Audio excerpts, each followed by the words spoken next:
With the arrival of any new Holden Commodore, inevitably along comes an HSV, and this is the all-new E-Series. Based on the VE Commodore, it's the biggest spend ever for HSV. As with any HSV, it's essentially a Commodore with more power, more performance, and a lot more aggression in the styling. Now, this one we're looking at is the GTS. It's the all-new flagship of the range. But the HSV looks different from the Commodore, thanks largely to things like these big side vents, a really aggressive front spoiler, and for the first time ever, new taillights, and new taillights in a different position. Of course, the big part of any HSV is under here. Now, there's a sexy new engine cover, but underneath it's pretty much the same old engine, but now with 307 kilowatts of power, thanks to things like extractors. There's even a little graph here to show you how much it makes. Of course, there's 4 exhausts hanging out the back, a Ferrari-like diffuser, and massive 20-inch wheels, the biggest ever on an Australian-made car. Now, this car is fresh off the production line. It's our first glimpse at the new E-Series, but unfortunately I can't drive this one just yet. The public hasn't seen it, but we have got a bit of a treat in store. A disguised model which will drive just the same. Come and have a look at this. Now, if you peel away all the secret spy camouflage disguises on this car, I'm actually in the Senator Signature, the E-Series luxury flagship, $76,990. There's also 2 other models, the entry-level Club Sport R8 and the sportier GTS. Of course, being based on the VE Commodore, the HSV E-Series is off to a pretty good start. The body is a lot stiffer and a lot firmer, so it lets the suspension do its job. One of the big handling draw cards with the new E-Series is a thing called magnetic ride control. And I'll give you a little demo on how it works. These 2 syringes contain a fluid with metallic particles in it. It's similar to what's in the dampers on all 4 corners of the car. Now, if I push the syringes from side to side, there's a bit of resistance, but it's pretty easy to do.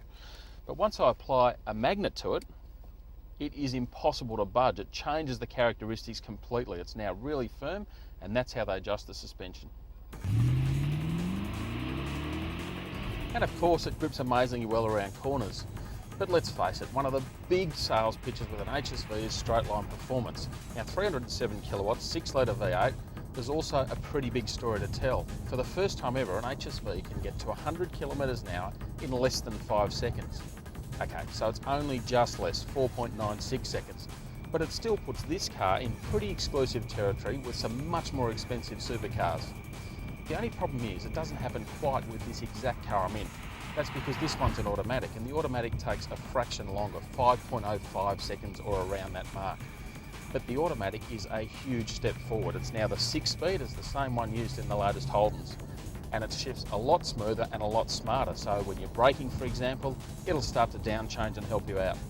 And it all sounds unreal, just the right amount of V8 burble. Have a listen to that.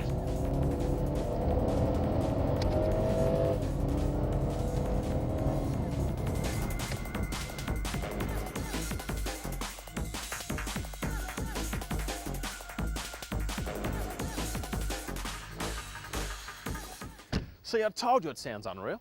Now, I'm here with John Clark, the engineering boss for HSV, the man who made it go and sound just like that. Now, John, well done for starters. Thank you very much.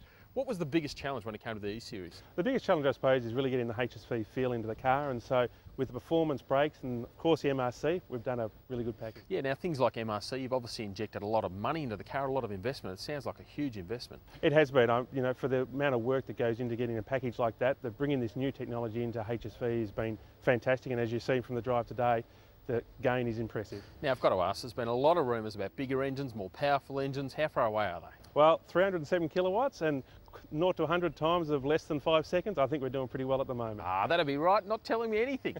Now, we've still got a long way to go with these HSVs. We've got to drive the real things, Club Sport R8, Senator Signature, and of course the GTS. So keep in touch on Drive.com.au/VE for all the information and drive impressions.